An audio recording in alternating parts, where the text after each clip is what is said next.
4. So I'm going to continue what I was talking about, the perceptron algorithm.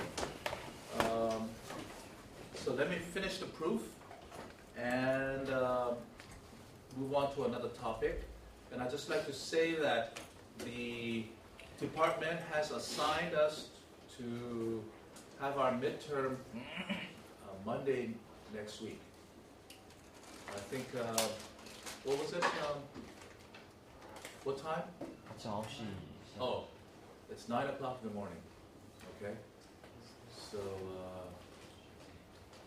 I don't know. I don't know if you're a morning person, but I am not. So,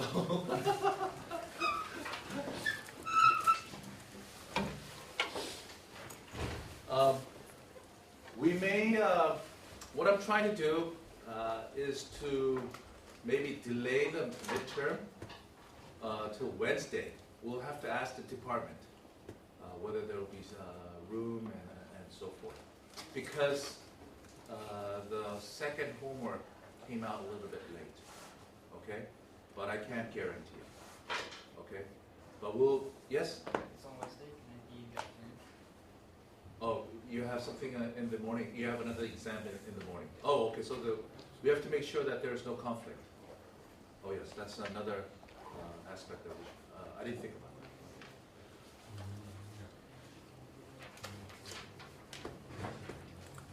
There's no pen?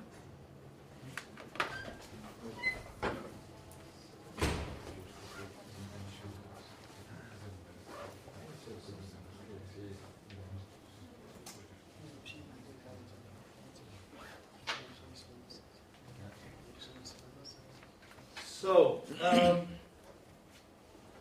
perceptron, mentioned it. It takes the linear combination, or not linear combination, linear weighted sum of the input vectors, okay, and compares it with a threshold. And if it's above that threshold, then it gets the label 1. If it's less than that threshold, then it gets labeled -1. Okay, simple as that. So just to recap,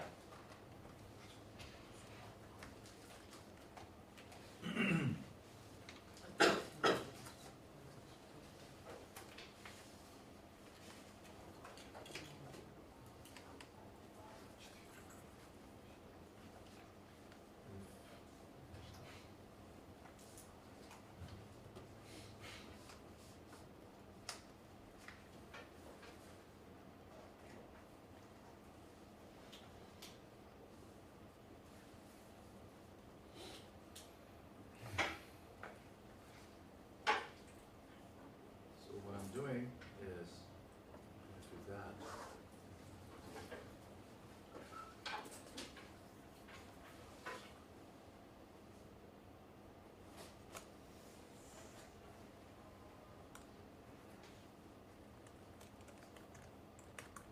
If it's greater than some threshold minus theta 0, then y is equal to 1. If it's equal to, if it's less than minus theta 0, then it gets labeled -1. Which means that I have a classifier that's doing this, and it's comparing with, is it greater than 0 or less than 0? Right? It's doing that. And what is perceptron trying to do? I mean, we're going to be looking at this type linear classifier. This is what we call this linear classifier.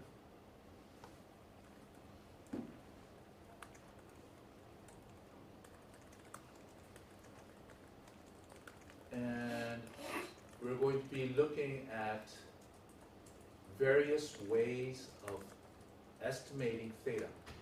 How do you get this? How do you get that? And in perceptron, what we're trying to do is minimize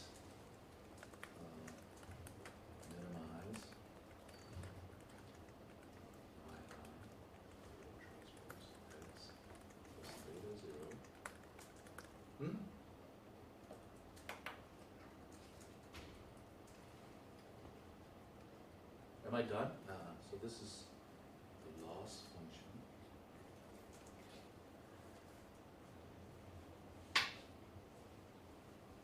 What was this? What did we say this was? What do we call this? We call this the functional margin. It's unnormalized geometric margin.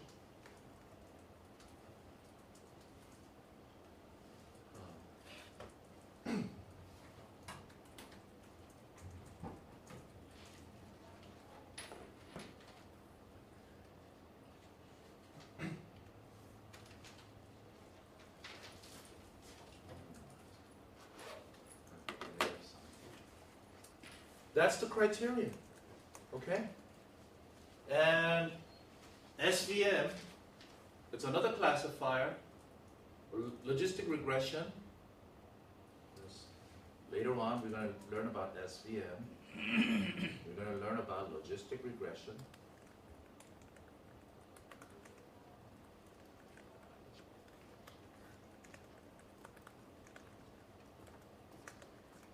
They are all linear classifiers. Linear classifiers, okay? But it will have a different loss function. This is a different loss function. Okay, everyone's clear on that? Okay, and we know the various properties. Okay. And now we're going to go through one property. So, suppose there is, because I'm going to go through this theorem. Suppose there exists a vector theta op, and its norm is equal to 1. I hope everyone's familiar with what this term means. I'm taking the square of each of the elements, taking the sum, and let me just write it down so that for those of you who, so if this is theta 1 and theta 2, then theta op would be theta 1 squared plus theta 2 squared. I'll be taking the square root of that. That's, if that value is equal to 1, and what does this mean right here? Oh, by the way, also, this formulation, I hope everyone's still, I could be doing this. I could be defining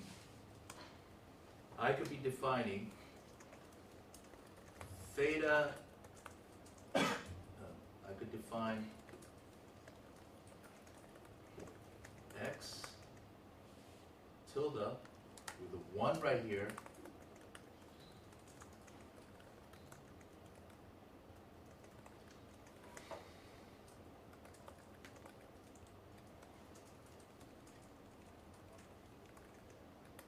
like that.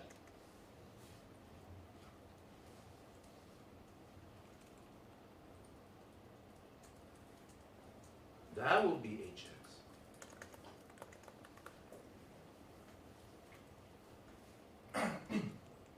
Rather than putting this theta naught in there. The same thing, okay? But this is, sort of compact. I can go either way, okay? So when I write something like, when I forget to put this in, and, don't ask me, oh, what about theta naught? Okay? So I'm assuming that the bias is somewhere in there. Okay. Anything else? So what does that mean right here?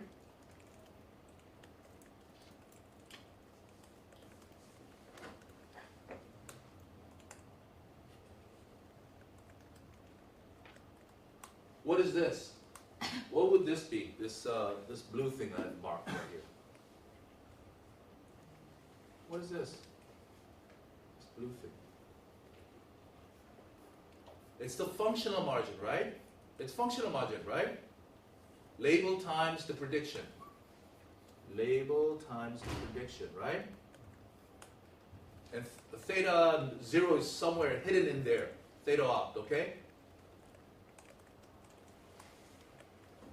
And I've assumed that it is greater than gamma. And what did I say the norm is? 1. So what does that mean? Geometric margin is also greater than gamma, right? So what does that mean? All the data points are at least gamma distance away from this line. So you see this picture right here pictorially? This would be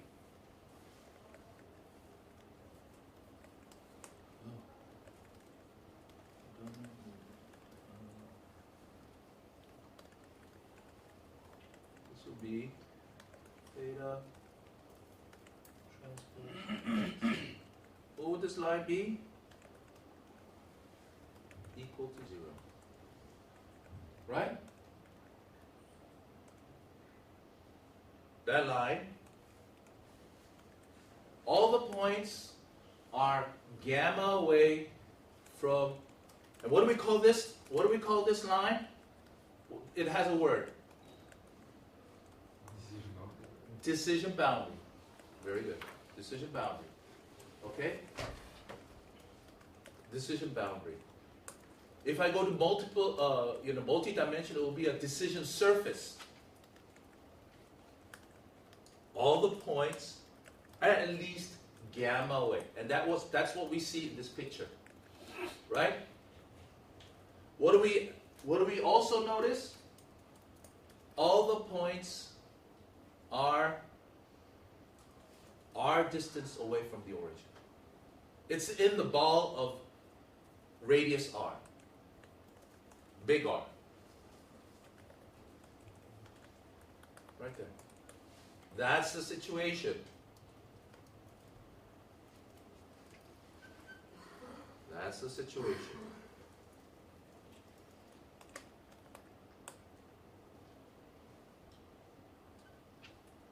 The theorem says, okay, so if everything is gamma away,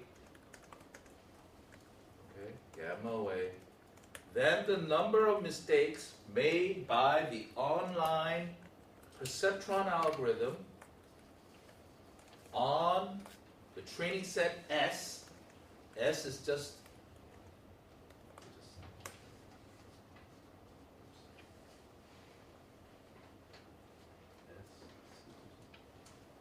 this is the notation that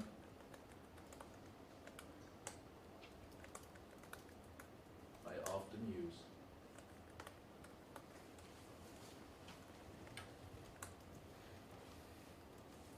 It will be at most this value. Okay? So, this is what I asked you last time.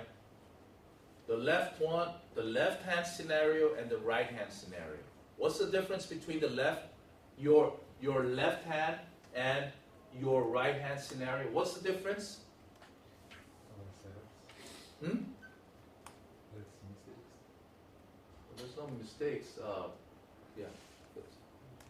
Yes? The margin size? Yes. The one on the left-hand side, the gamma value is smaller than the gamma value on the right-hand side. Okay? So the points are far away from the figure on the right, your right, the points are far away from the distance. So just would I put it? Which is an easy scenario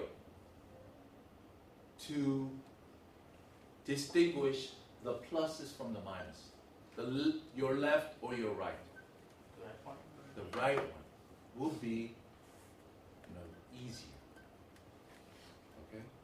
And what is this theorem saying? What is this theorem saying?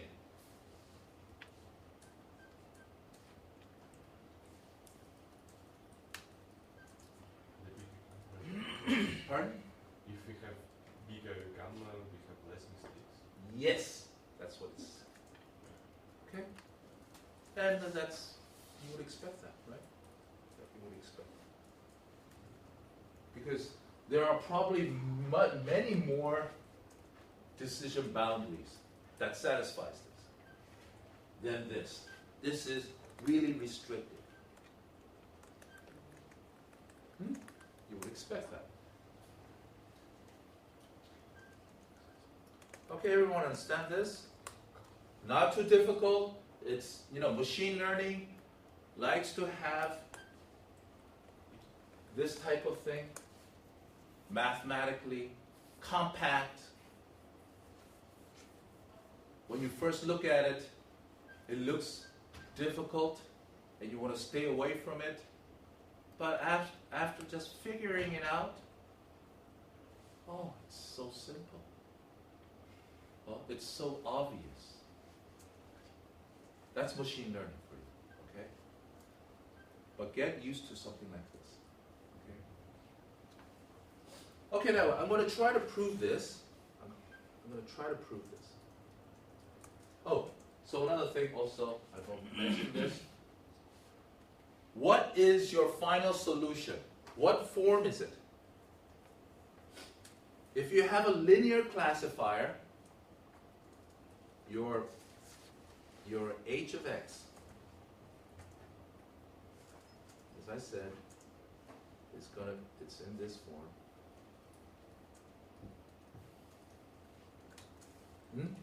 You're going to find some theta naught and theta. It's going to be in this form. What do you think this theta is a function of?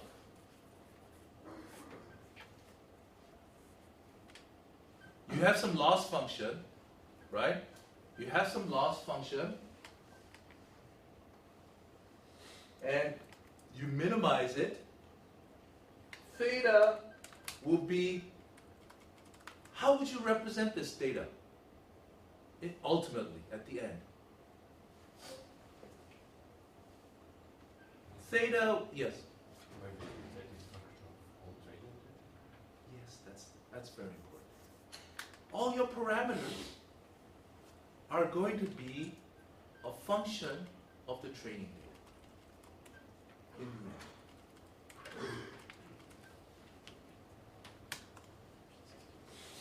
And it's going to be looking like this.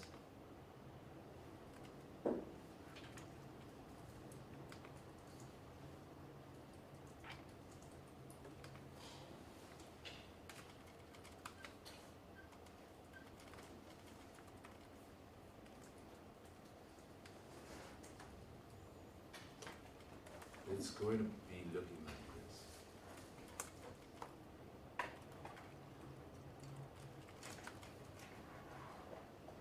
What? What is this? So, oh, sorry, this is, I meant,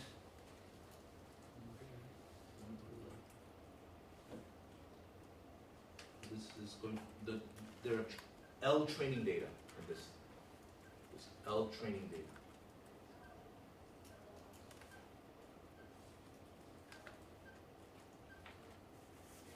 You just told me. So it's a function of x. This is a function of x. It has to be a function of x, right? For input, it has to give me some value. And I'm going to see whether that value is going to be greater than 0 or less than 0, right? This is going to be a function of the data. And it's going to be looking like this.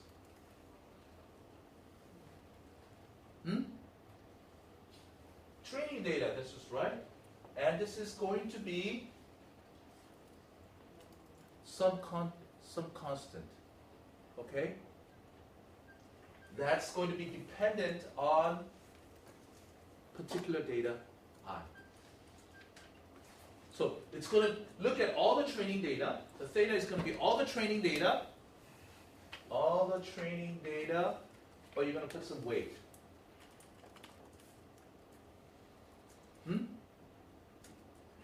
In fact, all linear classifiers are going to have solution like this.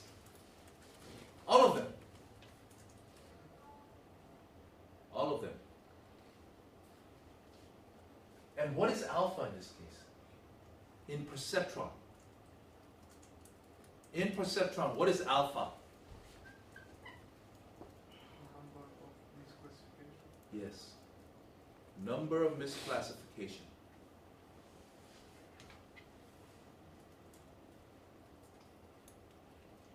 Because what you do, you start with some zero and then you add on. What do you add on? The theta. How was your theta update? You start with some iteration. You start with, let's say, iteration I. I forget what the notation. You start with 0, and then whenever you had a mistake, what was it update?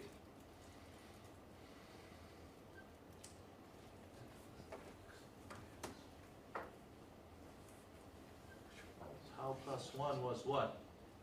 Previous tau plus xi, yi, if you remember. Remember? Oh? Whenever you made a mistake, you did that.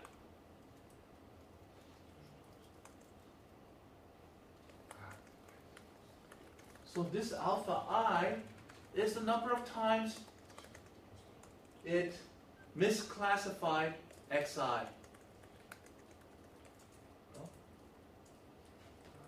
Is it only for online algorithm? I mean, this one. For batch as well. For batch as well? Yeah, for the batch. It looks at the whole thing. That may be a good example. I'll think about that. Just for you. Now, this has, now, machine learning, when you do machine learning and you arrive at some solution, you should try to figure out does this make sense? Does this make sense?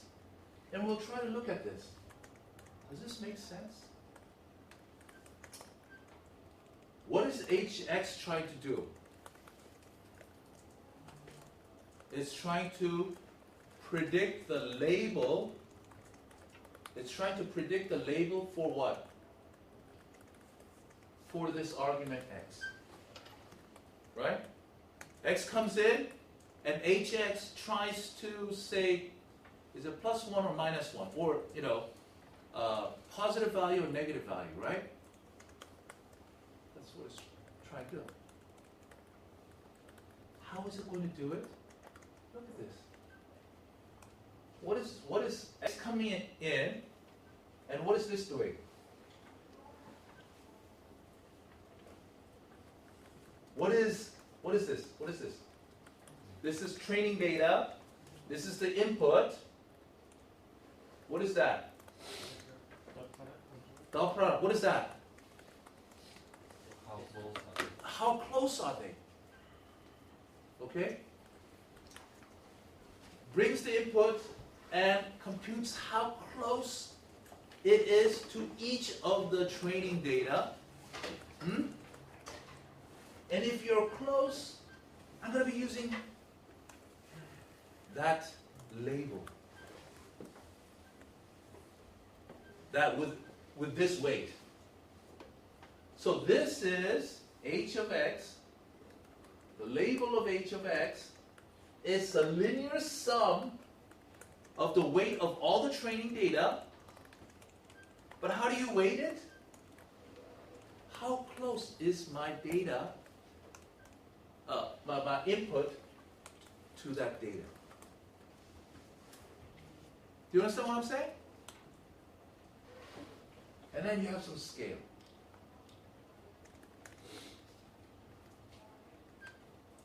Okay. trying to understand this in depth is very, very important. So now what I'm going to try to do is to prove that the perceptron algorithm will not make mistake if given by that ratio. Gamma squared over r. Well, that's what I'm trying to do. Okay?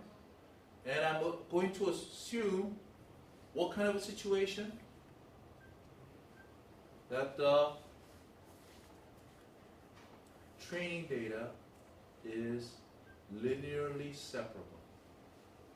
If it's not linearly separable, then what happens?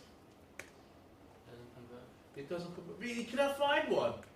You cannot find one that classifies all the training data. It's going to go back and forth, back and forth, back and forth. Right? Okay, so this is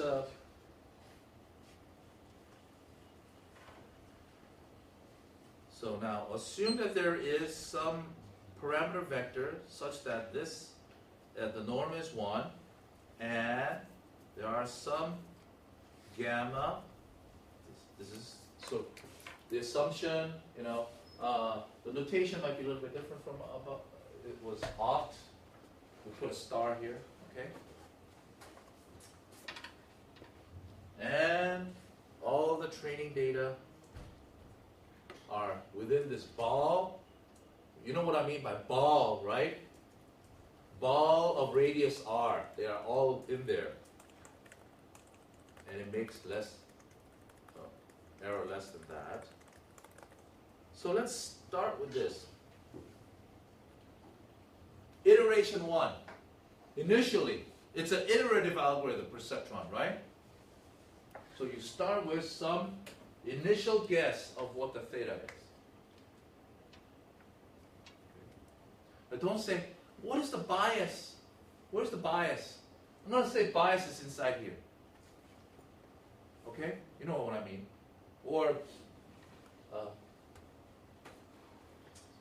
okay, now, I'm going to look at this value right here. My estimate of my theta at the k plus 1 iteration, or kth error, I'm going to take the inner dot product. What is this going to say?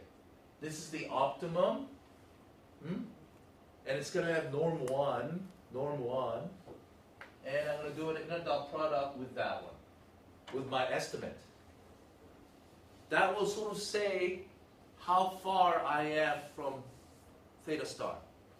How far my prediction at theta k is from theta star. Right? How far are you? How would you measure the discrepancy between two vectors?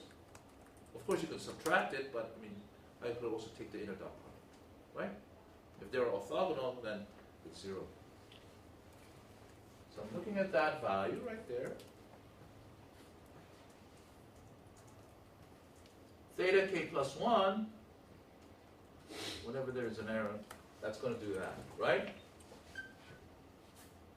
If there was an error of the ith sample, that's how I'm going to update it, right? Then I take this theta star and bring it in.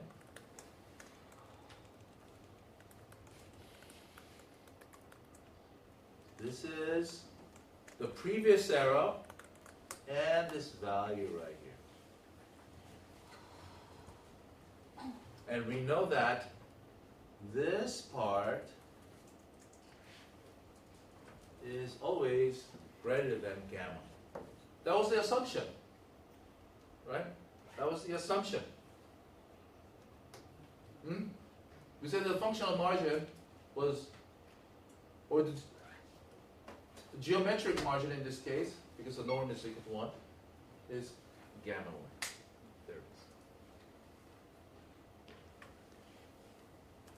Then I can say this.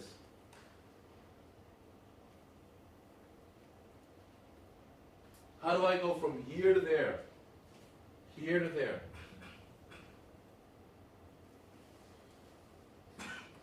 Then this value is going to be greater than or equal to k times gamma. How do I go from there? Induction. By induction. I start with 1. So it's 0. First one is 0. I'm going to look at 2, k equals 1. Then it's going to be greater than 0 plus gamma. Then I'm going to look at k equals 2. Then this will be greater than gamma. And then if there's another gamma, it's going to be greater than 2 gamma. I'm going to look at k equals 2, or then k equals 3. It's going to be 2 gamma plus gamma. You understand what I'm saying? So at the end, you're going to have greater than k gamma. No problem? Oh, easy. Okay. I'm going to take the norm of this. Norm of this. So when I take the norm of this, what is this going to be?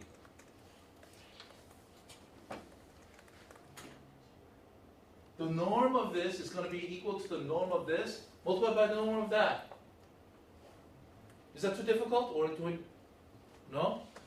The norm of this is going to be the norm of this multiplied by the norm of that. What is the norm of this? 1. So I get that.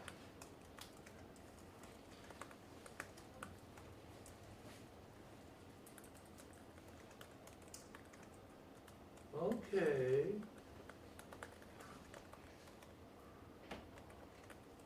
Now I'm going to also look at this. I'm going to look at that. So we have that. Here it was k plus kr. Now I'm going to look at the norm of this also. The norm of this can be written like that.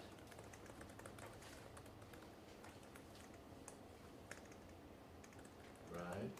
I could work it out. And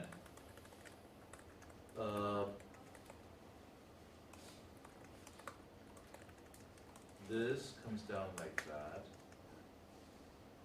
What is this value right here? yi squared. It's going to be 1. And what did I say what this was? The norm of the data. The magnitude of data. What was the assumption? They are all less, they're inside the ball. Remember? That was the assumption. So there it is. Now, what about this? What about this?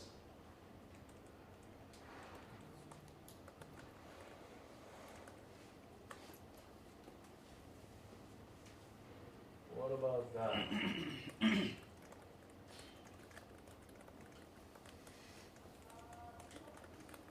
This is going to be, what value is this going to be? Please tell me. It's going to be negative, right? Because what was the assumption? Why do we add on this yi xi?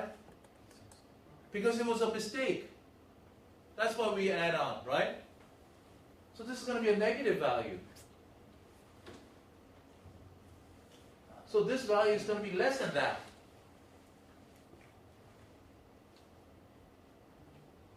Okay?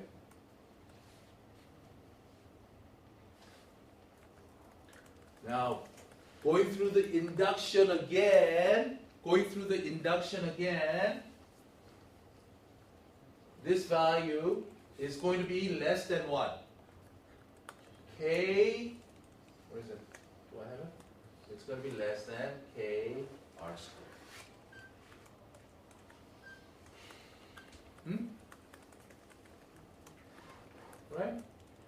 induction again, because it starts with 0, each one, and then kr squared.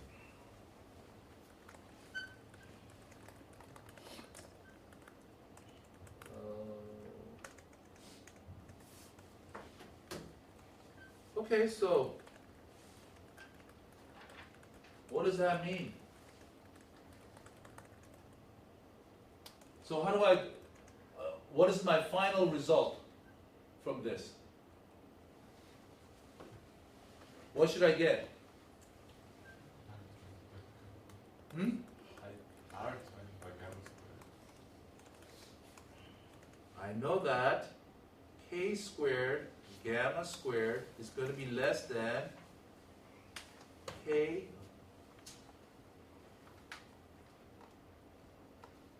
right? This one is going to be less than that, right? So what is that? K is going to be less than r squared gamma squared.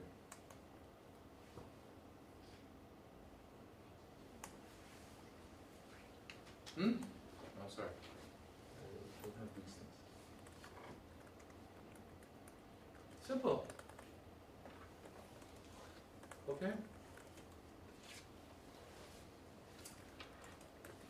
Okay, so I just want to, and the perceptron algorithm can be written this way, but I just want to, okay, so that ends my talk on perceptron. Okay? Actually,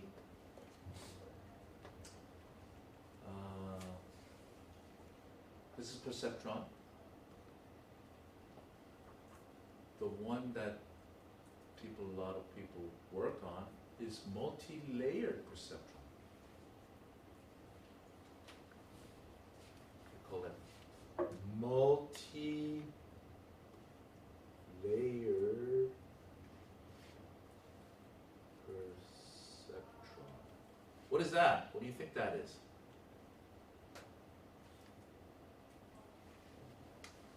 So remember what I said about perceptron. I can represent perceptron this way.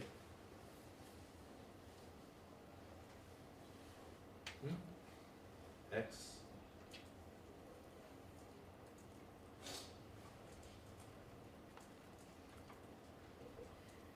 I can represent this way.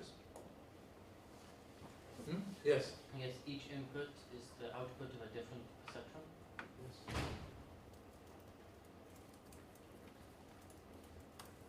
Same thing.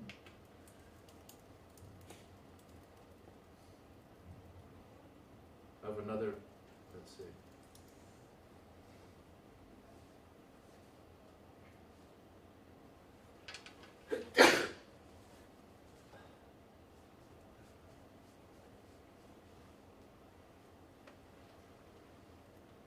I could have a sort of a hierarchy of these things. The same input going in here, same going here, and there, and there, and there, and they're added on to another weight like that.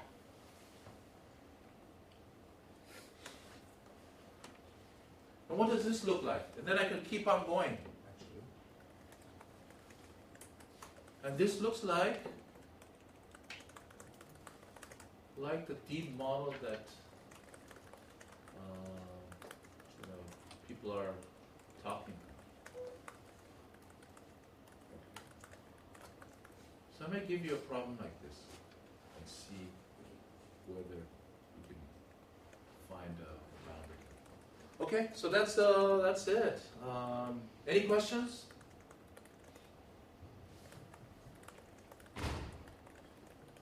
Yes. So in multi-layered perceptron, Uh-huh. like one of the perceptron set some boundary, yes? Set some boundary on the classification, yes? And the next one sets another boundary for what? Like, On the output, yes, on the output. but it sort of also divides the input space. Yeah, right. Input space. How would it do that?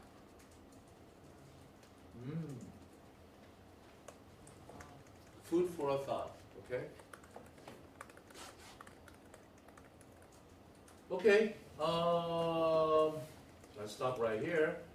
and move on to another topic. Another topic. Okay? You know, as I said, this perceptron algorithm was invented a long time ago. But this is sort of the basis of the algorithms that we talk about these days. So without knowing perceptron, it will be difficult to understand, the algorithms that's proposed these days. You have a better understanding if you have the history.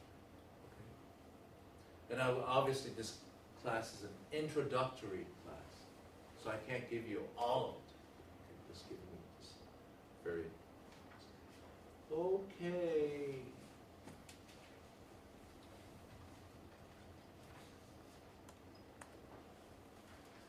So I'm sorry that the lecture note was uploaded a little bit late, but I hope you understand.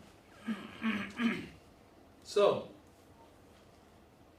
this is a very important topic, very important topic.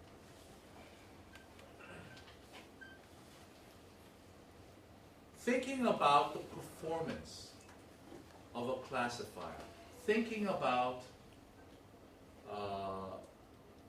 how are you going to measure the performance of a classifier? We learned a lot of algorithms already.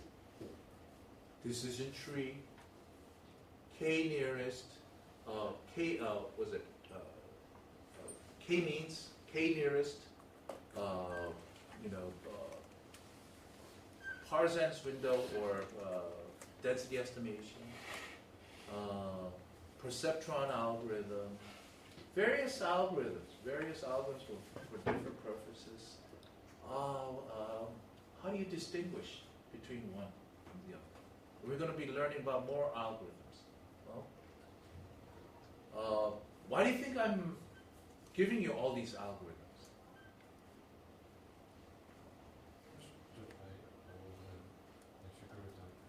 Well, why would I? Yeah, so depending on the task, depending on what you have, you would have to, there is an algorithm that suits that task. There is no one algorithm that's going to be performing best on all of it. Otherwise, I'll be just teaching you one best algorithm. That's it. But depending on the task, your algorithms will be different. Okay?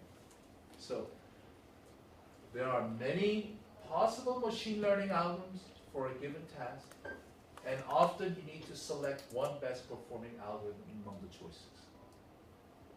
Right? And it's important to evaluate their performance relative to one another. And the performance measure must be defined. How do you compare algorithms? How do you compare him to him? How do you compare him? He's an all A student and you're an all F student.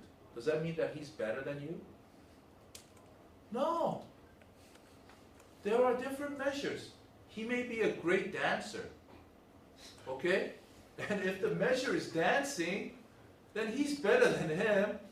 If it's grace, then he's better than him. There are different measures. Okay? So let's think about what kind of measures there are. Obviously, one is accuracy. Okay? There's total number of test cases and the number of correct classifications. Okay? So that's the obvious one. The other ones are maybe robustness. Your data. There are lots of noise. Your training data even your training data may have noise. What do I mean by noise? It's like this. Someone's trying to, well, I'm trying to give you training data. And it's late at night. So I have these points. And I fall asleep while I'm,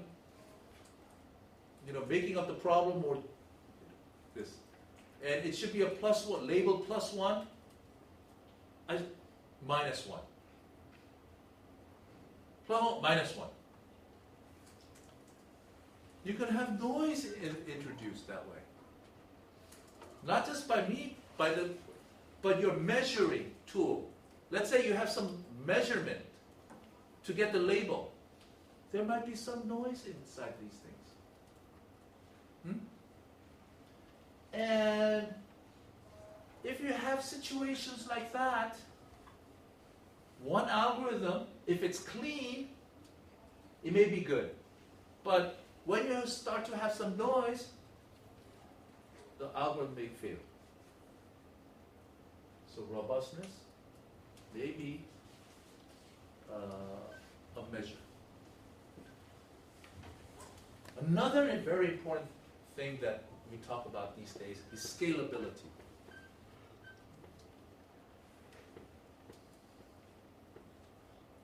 It works well as a toy problem. 5 examples. The training says 5, 10. Oh, it's great, it's so easy, and it's robust. So you think this is great. But if you go out in the real world, how many training data are you going to have in general? Just going to have lots and lots of data. And does it scale well? Ability to deal with large amount of data without consuming tremendous amount of resources. It's good, it's easy, but when you have lots and lots of data, let's say you need to have millions and millions of GPUs or whatever, computers, then that's no good. Scalability is one. Have I misspelled something? Have I misspelled something? No? That's one. Another very important issue these days is interpretability. This is a very, very important aspect these days. You need to know what's going on inside that machine learning algorithm. You need to explain why you got that result. Otherwise, people will not use it. In fact, in Europe, there is a law. They have enacted a law. If that machine learning algorithm is not transparent and explainable, then it cannot be used for public purposes. Machine learning these days are evaluating you. You're using machine learning to do, I don't know, you're talking chatbots. I don't know, self-driving cars. It's also translating. It's doing that, but it's also evaluating you. What do I mean by this? If you go to the bank, soon, the bank, what they will ask for is not your repayment history. As you live, you're going to probably take some loans to buy the house and how well you pay for this. They're not going to look at that kind of history. They'll ask you, do you have a Facebook account? Oh, yeah. Oh, I would like to have access to that Facebook account. And they will look at your Facebook from when you're born to now, and look at that, and this AI will say, give him the money. No. Rather than looking at your repayment history. And if that AI is, he likes Kazakh more than Koreans, then this is no good. This is no good, right? Or male to female. So you need to, it needs to be, everything needs to be explained. This is a very big issue these days. Interpretability. People write papers on this, research on this. And also, compactness, how big is the model? Can that model fit in your smartphone? At least this type of thing. So there are many measures. These are some very important measures. Very important measures. And size. Okay, I've talked about this before. Holding set. This is a holding set is training set, test set. Okay, you're given data, and it's divided into training and test. Okay, you use this to find your theta, and then you perform it on this test set, which was not used to learn theta. Very, very important that you separate training and test. Okay? Very, very important.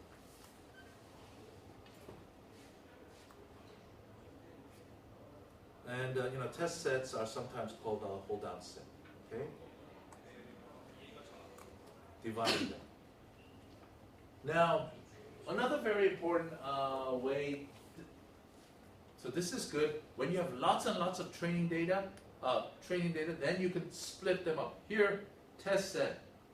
Here, training set. And the training set will be enough to get a converged theta.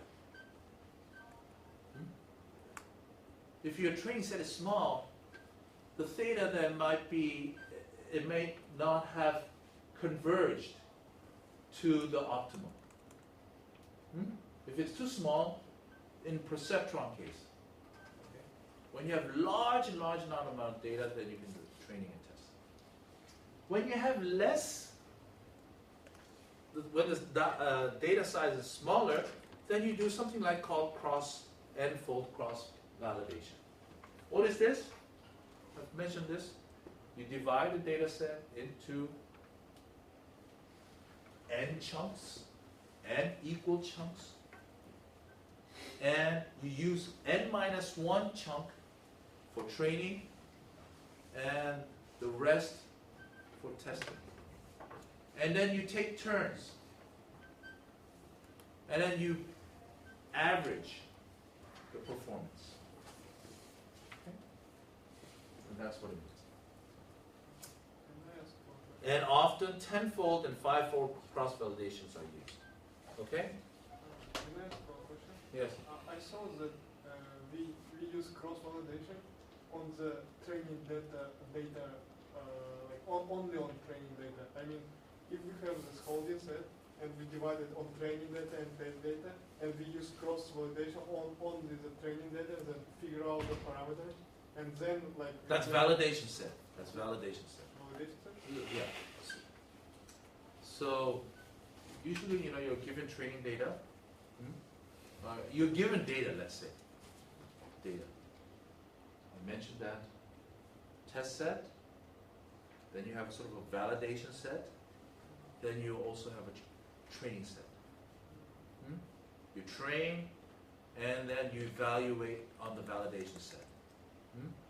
Which parameter should I be using? Which model should I be using? And then I figure out what which model I should be using, and I've set everything. Then, what do? I take the validation set and the training set, and then use that as training. Because my ultimate goal is to do well on my test set, right? So I use my validation set as training.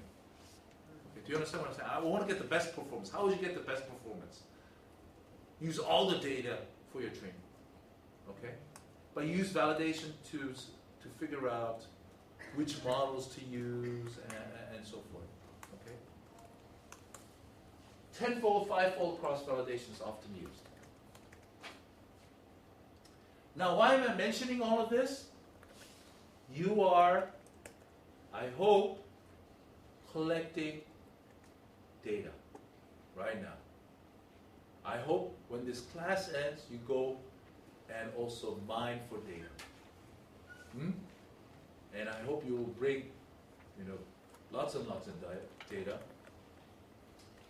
I've also asked, the task, you'll need to have also an algorithm suggesting how well you'll do on that data set that you have collected, right? How would you measure your performance? Tenfold, fivefold?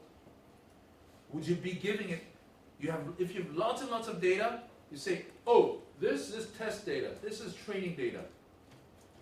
And I'm going to look at your test performance and then see who's the best one.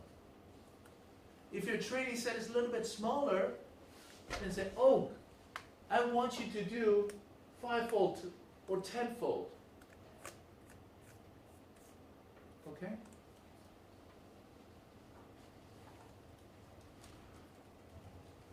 But I want you to do some research. I want you to go out and expand. Okay, now leave one out, cross-validation. Leave one out, cross-validation. People some write like that. What is this? How many chunks, if there are n data, how many chunks are we talking about? N chunks. So you leave one out, then use all of that for training, and then you evaluate. And then you do it. There's a special case of cross-validation. Okay? Each fold has only a single set, and there's, and so forth. As I mentioned, this validation set, there's training set, validation set, test set. Validation is frequently used for estimating the parameters and learning the things. And yes? In tenfold and fivefold cross-validations, are they not distinct then? Pardon? Can the chunks be not distinct? You can share some data. Oh, that's a very good question. 5 and 10. Usually they are separate. Yes. Okay. But that's a very interesting issue. What would happen if there are overlap? What would happen? What are the issues? To memorize training sets. Pardon? Okay, so let's just, in such case, the values that give the best accuracy on the validations are used for the final parameter. Cross-validation can be used for parameter estimates. Okay? Accuracy is one measure. So you test it and how many are accurate. Now, is this good? Let's say you have binary. We have binary classification, right? So there are plus ones and minus ones.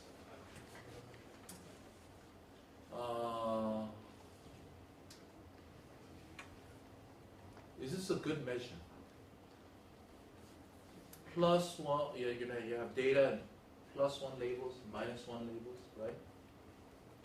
And then you have your perceptron algorithm, whatever algorithm you have, right?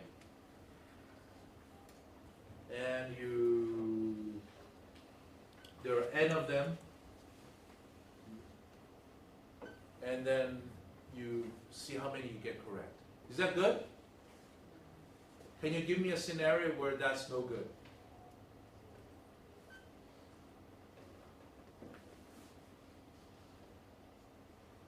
Can you give me a scenario where it's no good? Don't try to read the slides. Maybe, for example, for perceptron, if the data is very near to the decision boundary, we are not sure whether it's available. Maybe it detects some cancer. If there is a chance that 99% of like only 1% of getting cancer, then just choosing the Very good, very good, very good. Wait, so that's what I mean by when the data is skewed. Plus or minus 1. Let's say plus means cancer. -1 means no cancer. Do most people have cancer? No. Very few. Most people are healthy. So let's say there are 100 samples, or maybe 1,000 samples, and 1 or 2 person has cancer. What would you do in this case? You want to, let's say you want great accuracy. You want 99% accuracy. So 99, so let's say there are 100, and there's one plus, and 99 of them are minus. What would you do? Say that Everyone's -1. I have 99%. 99%. My accuracy is 99%. And you say, wow, that's great. But I mean, you've done nothing, right? So this accuracy is only good when there is half and half. Half and half. Okay? If the data is skewed, if it's or highly imbalanced,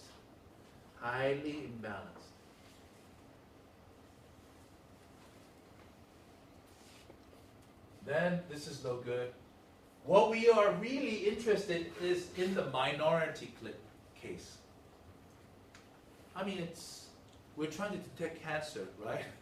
We have a 99% accuracy.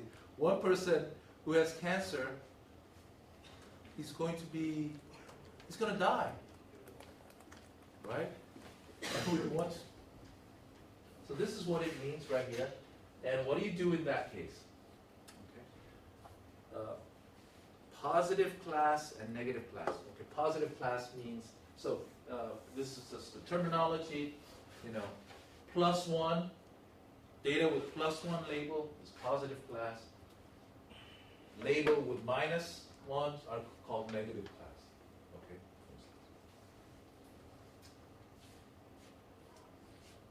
Now I'm going to be talking about this a little bit.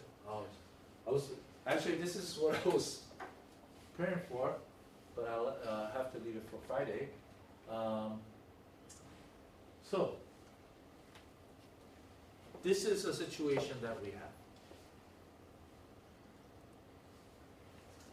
We have actual positive and actual negative.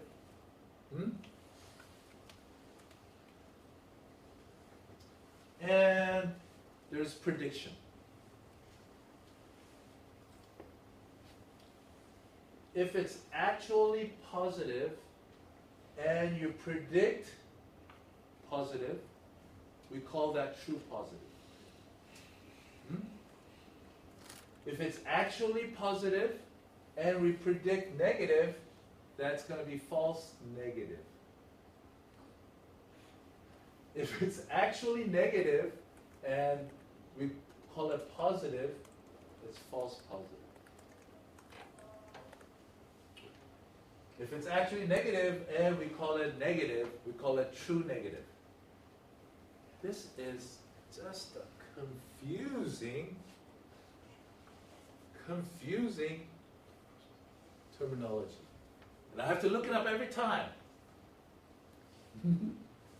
Now, can you tell me a good way? So there's two things. It's a true or false, and then positive and negative, right? Can you see a pattern? How would you remember this very well?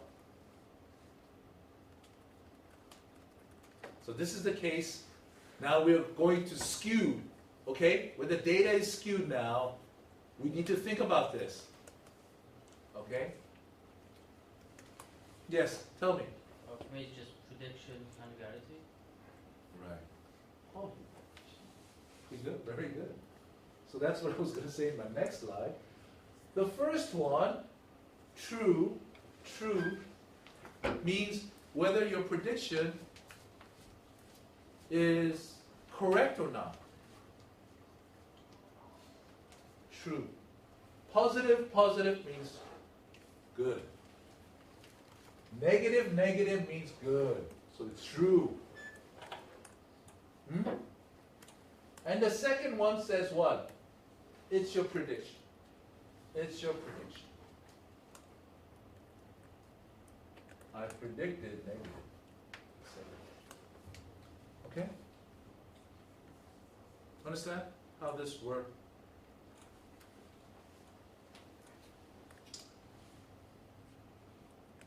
So these, so let's say you have cancer. Cancer, there is 1 out of 100. So what would you like? You want this true positive to be high, right? Right, for cancer.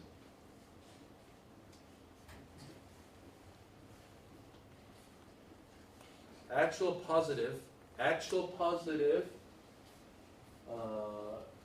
want this high, you want this ratio to be high. This, okay, so there's some more terminology. Recall, precision, sensitivity, and selectivity. One might true positive rate, false positive rate. Okay? And I'm going to try to clear that up in my next lecture on Friday. Okay? Okay? So I end here because it's 10:13. Any questions? Okay, if there's no question, I stop.